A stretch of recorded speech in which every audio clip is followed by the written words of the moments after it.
Vous écoutez la radio des Français dans le monde.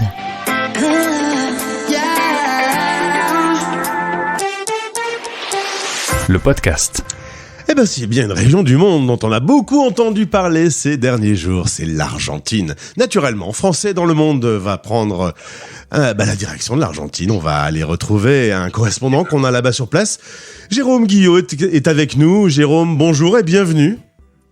Bonjour Gauthier et merci de me recevoir à la radio des Français du monde. Eh ben, je suis très content qu'on se retrouve. On a déjà parlé de toi, de ton parcours, originaire de Paris, parent normand. Tu fais tes études à Caen.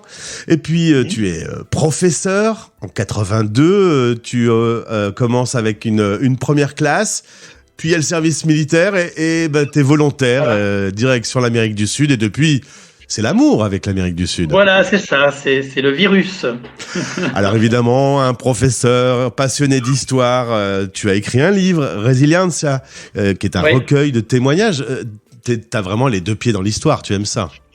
J'aime ça, oui, je suis très intéressé par l'histoire et le fait d'être en Argentine avec tout ce qui s'est passé ces dernières années en Amérique latine m'attire d'une manière très très claire.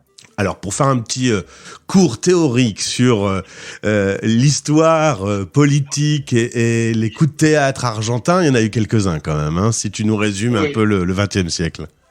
Oui, ça n'arrête pas. Bon, en fait, on part de très loin. On part le jour des élections qui se sont déroulées dimanche dernier, on fêtait les 40 ans de l'accès de l'Argentine à la démocratie. Donc, c'était une journée très importante, alors qui était assez bizarre d'une certaine façon, puisque on a élu quelqu'un qui peut mettre en doute le fonctionnement démocratique du pays. Bon, on verra comment ça se passera. Et donc, on a eu droit à plusieurs régimes. La plupart ont été du mouvement péroniste, à part quelques moments où les radicaux ou des mouvements de droite non péronistes sont arrivés au pouvoir.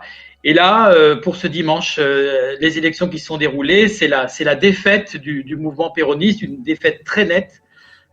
Moi, personnellement, j'étais très surpris de cette défaite. Maintenant, peut-être que ce n'est pas si surprenant que ça. En tout cas, c'est pas un anniversaire de la démocratie dignement fêté avec un excellent gâteau, hein, ça on peut le dire. Bon, vraiment. La bonne nouvelle dans les années passées, c'est que ça a donné un joli film, une comédie musicale.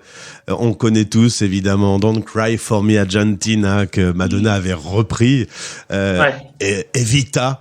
Mais nous, dans notre histoire, lorsqu'on va à l'école, on n'apprend pas grand-chose sur l'Argentine. Hein. Non. D'autant plus que ce dont tu parles, c'est plutôt le côté romantique de la chose. Faut pas oublier qu'Evita Perón, qui était une icône pour une grande partie des Argentins, était aussi autant aimé, comme je viens de le dire, ou autant détesté par une autre partie. Donc, c'est toujours très ambigu. Alors, on arrive en 2023. Il y a des élections. On peut rappeler aux auditeurs comment se passe le fonctionnement démocratique d'une élection présidentielle en Argentine? Alors, en Argentine, c'est assez compliqué. En fait, il y a 3 tours. On dit qu'il y en a 2, mais c'est pas vrai, il y en a 3, puisqu'au mois d'août de cette année, en 2023, on a voté pour ce qu'on appelle las PASO. Alors, c'est quoi las PASO? C'est tous les partis qui se proposent pour être candidats, mais avec des primaires à l'intérieur de chaque parti.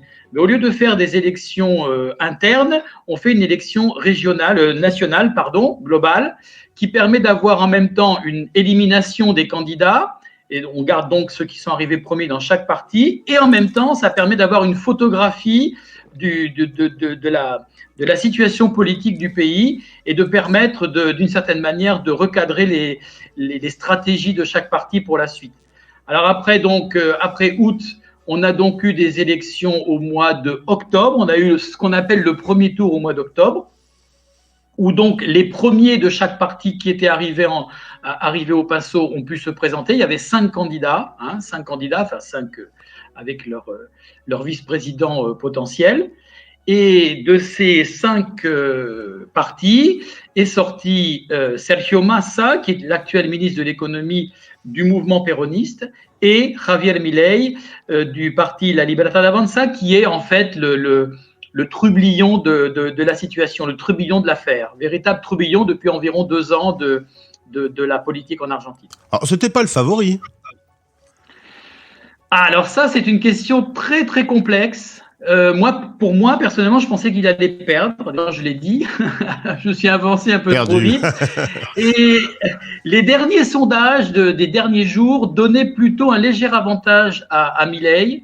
Mais étant donné que les sondages sont souvent trompés, voilà.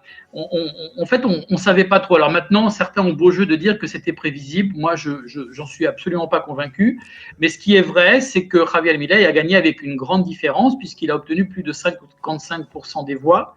Ce qui, en fait, est la preuve d'une défaite du mouvement péroniste, avant tout.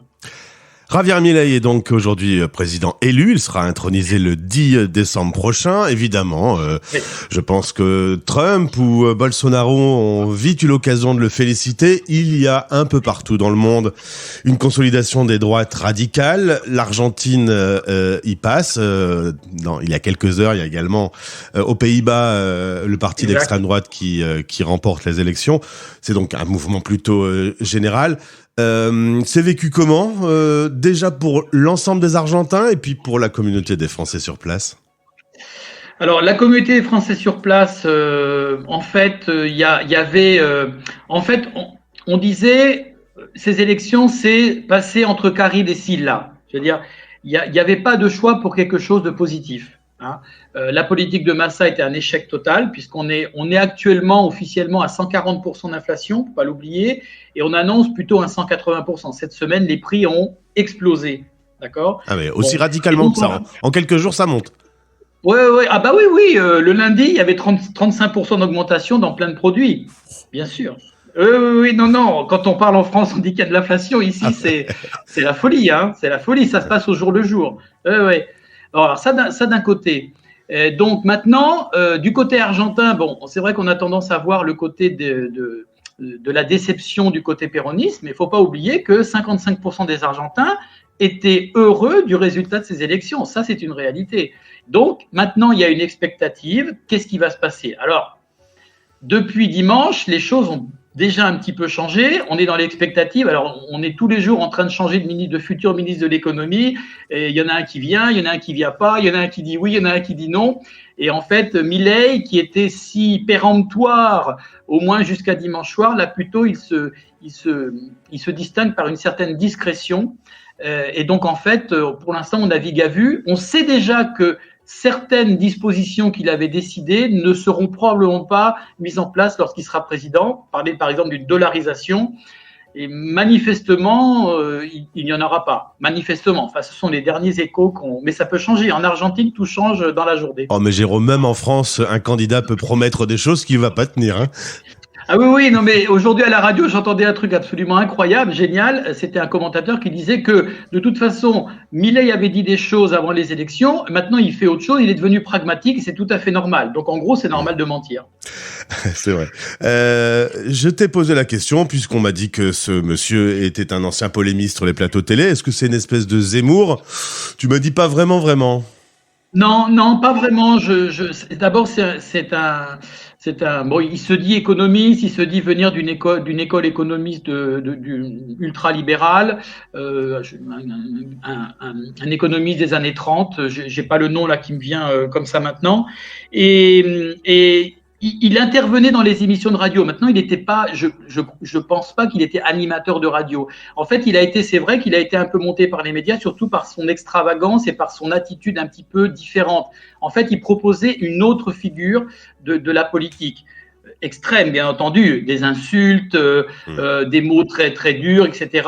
Mais il a su, à sa façon, récupérer la déception d'une très grande partie des Argentins sur la politique traditionnelle des partis actuels. Ce qui est déjà en contradiction avec ce qu'il fait maintenant, puisqu'il s'est allié avec un des partis qui, justement, a échoué déjà aux élections et au gouvernement. Le droit des femmes, le droit des homosexuels, l'avortement, on est sur des thèmes.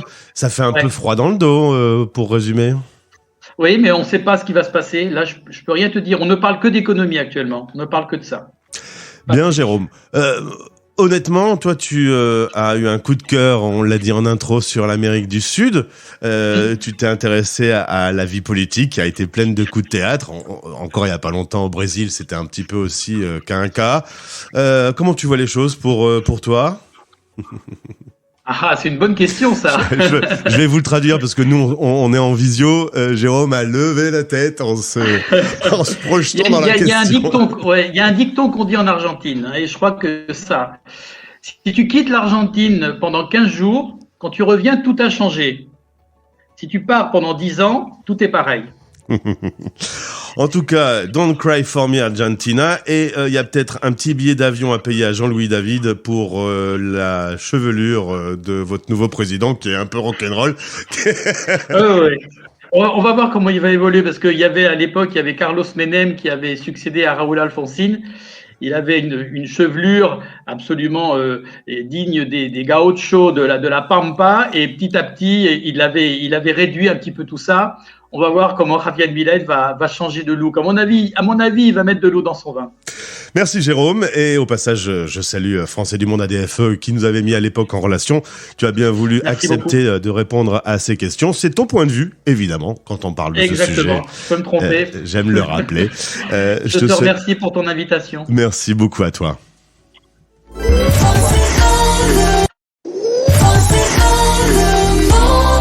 Français dans le monde.fr